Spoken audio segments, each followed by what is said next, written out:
Welcome everybody back to the Dirty Dodge Project.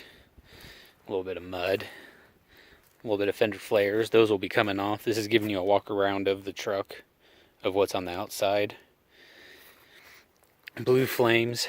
That's why one reason why the truck was a little bit cheaper was the paint scheme on it was crap. He couldn't sell it right away. So that's one of the things that I just couldn't believe that someone would want blue flames on a truck. But it's like blue and purplish a little bit, but they go the whole way. The thing is to be painted. So what I'll have to do is just flat black the whole truck. I think that would be a good look for it. Oxidized headlights, both of them. I cleaned them up a lot, but they could be cleaned up again a little bit more. This was all just faded. I took and did some plastic polishing. Then I have the XD series rims. Really don't care for them. I want to trade them out to a steel rim. I think that would be, to me, it's a lot better look. Especially I'm not going for stance or anything with my tires. So a stock pair of steel rims, kind of like your spare rim that you have. Get 4 of those. And then also my spare rim would match. But I really don't care for them because they're just, they're like that. And to me, I don't care for the black and chrome like that. And me too, I don't care for how the lug nuts are. They're a specialty lug nut. And you got to have a special key to undo the lug nuts. As you can see, one is fine. One's a standard one that you can get anything onto. And then the other one is, or all of them are the key ones. Really don't care for it. Running boards or running bars or whatever they're called, really don't care for them. They'll probably be coming off too. Truck isn't that high. I think it's a little higher than stock. I think 2 inches in front with an inch in the back. And as you can see, one of the caps is gone, so I painted it. It's not really that great of a paint job. It's coming through. Didn't really tape off the rim because, like I said, I really don't care for these rims. They're, they have curb rash and stuff on them that I've touched up a little bit, but they've been curbed and stuff. And, used truck, got mud flaps, just a generic rubber mud flap, but went to go take these off, the fender flares, and underneath I'm going to have to sand it down a little bit and put self-etching primer in. And when I go to paint it flat black, then that's when it's gonna take away that color, because underneath it was down, got to some white paint, and now it's down to the bare metal. So to me, if you're gonna put these on, maybe take them off once in a while and clean in the back of them so you don't get that dirt rubbing, and then I want to go to fork gen tow mirrors. I want to get a fork gen tow mirror to where it's, I have a bigger section here to look out of, because when I do stuff with trailers and stuff, that's really hard to see out of. Dirty Dodge Project. Totes in the back. One carries tools, one carries my climbing equipment. That's a drum from a 18-wheeler. Gonna make a forge out of that. So there's my dog Rory poking her head through. Headache rack. Came off a 1970 to a 1973 Chevy pickup. My grandpa made it all out of, he did his own welds and did all the work to it, and then he had it forever, and then gave it to my father, and it was sitting in the back of his shop. And then I asked if I could take it, and he said, yeah, that's fine, I could put it on my own. And so I put it on mine. It didn't fit. I had to trim this where it goes in here, so I had to throw a bolt in, but I had to trim this piece a little bit so it would fit. But I have I've built some sides for a second gen, and it'll fit on here, but without that. Don't mind the mess, like I said, it's the Dirty Dodge Project. Especially my dog's all hairy. Has hair everywhere, scratching, and she's a long-haired German Shepherd, so it's one of those things where no matter what, I'm always plagued with hair in this thing. Dash cover, went over that in a video. Review coming soon on that. Really loving that. And but yeah, I just wanted to make another short video for you guys today, just a quick little walk around.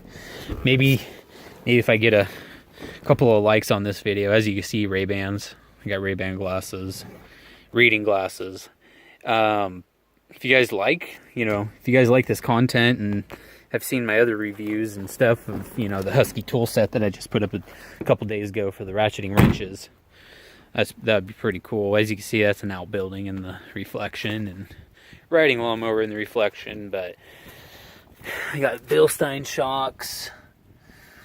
I really don't know. I've talked to a couple of people. They said that, these are good shocks and stuff. For me, they're just regular shocks. I really don't care, what they are. I should have painted them black before I put them on, because I don't care for, any chrome or any color that sticks out like that. But back here, I'll show you where, I think at the dealership, or the guy that sold it, he took the airbags off, and so it's a welded there. So I just need to come up with a system of what bolts in there and what goes to the axle. And pretty soon I want to put onboard air, so I don't have anything like that. As you can see right here, I think this is my my emergency brake cable. That's wearing through right there. I don't think that's a big deal. Brake lines look all good. Bilstein's back here too. As you can see, his stickers. And, when I went to go buy those, first off I went with a rough country shock, and they sent me ones for a 2-wheel drive, and it was all over the place. I told them, here, take these back. I don't want them. Just refund my money. This molding strip right here is coming off, so I'll probably have to remove that. But one thing about it is that saves it, because I've had people open their doors on cars and it's hit that, and no dings, no scratches on them, it just reflects the door. And it would be pretty bad if someone did, hit my door or something and dented it, but it's not one of those big deals. I was just, putting this video up just to give you guys a little bit of content. I know I've been saying that I would do a video every day, and it's been a couple of days. I'm getting more into the habit of trying to do it. To me, with work and, life, I wanted to start a YouTube page of, showing content that I like, and I hope you guys would like too. But it's one of those things where if you don't have something to put on your truck, like parts all the time, then you're not going to keep anybody's interest. This is me, discussing what it's like to drive this. And to me, just driving this, 6-speed manual every day, it's okay for me right now, because I don't really go to the city in it. But when I do, it is really hard taking off from stoplights and, even that. Like, even here with stop signs and stuff, that's fine. Most of our roads are 55. So, it does good there. I could put it in 6th gear and drive everywhere that I need to, especially on the highway. But when you get down into cities and stuff, and you can't really drive a 6-speed in the city, comfortably. And that's one thing, is travel a long ways in it. It's not comfortable. But I also have a Cummins exhaust brake switch. Don't mind the hair. That's from my dog. Whoa. It's from my dog. And again, I'm doing this from a cell phone. So the exhaust brake, let me give you a little input on that. That is powered by an vacuum pump. And so you need a special length belt for that. And I had the AC lock up on me, the compressor lock up on me, and it burnt my belt up. And so I tried to measure out the belt and stuff and couldn't find the measurements anywhere. I went through 3 belts. None of those belts fit right, And so, I'm still on the lookout for that kind of belt. But if I go to put onboard air, I was just going to hook it up to where I could run just compressed air to open and shut it. But then I was thinking about maybe, getting a different exhaust brake, like a PAX brake or something, but those are expensive. I already have the setup like this, so why can't I run it? It's just one of those things where I have to find the exact same belt that was on here. And, I came across one forum that said it was, it said that it was 129 and a half inches or something like that. And I'll have to go to my Napa guy. My Napa guy, he's really cool. He does it to where he's just a Dodge guy. You know, he has a second gen. He knows a lot about the Cummins motors and how it's, you know, how they're built and how they run. So just again, you know, show everybody that it is a 6-speed manual with a manual transfer case. That's one thing I had to have in this truck was a manual transfer case. You know, I couldn't do the button switches because my dad had a Durango when they first came out with the buttons for the transfer cases and stuff, and he had his go out after owning it for, I think it was a 2002, and he got rid of that 2 years ago. So, you know, count up the years, you know, that's a long time of owning a vehicle. And the only thing that ever went wrong with that vehicle, because he did his own maintenance and did everything, was the power steering pump. He just got to the age where any kind of power steering pump he put on it, it would blow the hoses, or it just wouldn't, the pumps would just go out. And he took it to one of the mechanics in town, and he just replaced the pump again, and it blew, you know, it just kept locking up, or, you know, just something, you know. And my dad doesn't buy, you know, remanufactured or, you know, put back together used stuff. He bought brand new straight from the Dodge dealership that cost him an arm and a leg for a power steering pump, and it would just go out. So he got rid of that, and then he got himself a 4th gen Hemi.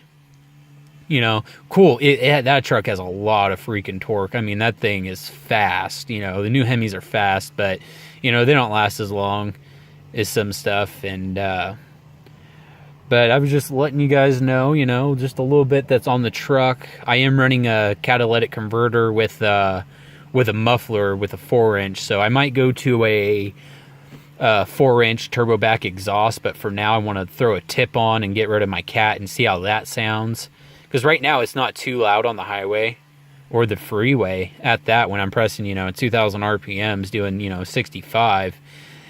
It still sounds really good. You know, I've had people say, man, that truck sounds really mean. And it's like, yeah, you know, I like loud things, but I don't like obnoxiously loud things. So when I heard this one guy in town, he had a 5-inch turbo back exhaust on a 3rd gen, early 3rd gen 03 to 04 Cummins, and that thing was freaking loud. That was just obnoxious. He could be all the way at the end of town, and, you know, me all the way at the end of town, and I knew when he would start that truck up, you know. It's just one of those things. But, you know, more reviews of my dash mat, of my driving cameras, because I have 2 of them, one in the back window, one in the front.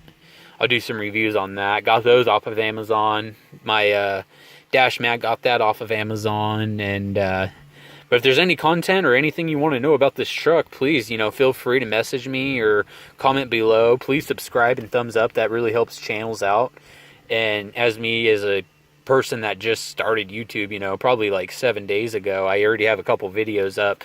Not getting really that many views, but I'm also not getting discouraged, because I understand it takes a while to have a following. But you catch me on Instagram, and I'll put my Instagram in the link below of this video, and you can go there and follow me. Usually I put a bunch of pictures of my truck on there, and, you know, I have, you know, I'll put when the new videos are coming out. I'll put everything on my Instagram. That's the only thing I have is Instagram. That's the only thing I like is, you know, I had Facebook for a while, but then they came back with, we need to positively identify you, and, you know, they wanted my driver's license and everything like that. And, you know, there's nothing wrong with asking for information, but when a private place is asking me for the information, it's one of those things where I'm not just going to give it out, because I don't know who's getting it. I don't know what they're doing with it. And after Mark Zuckerberg was in front of that, you know, group, and just lies he says and everything, I want to stay away from social media.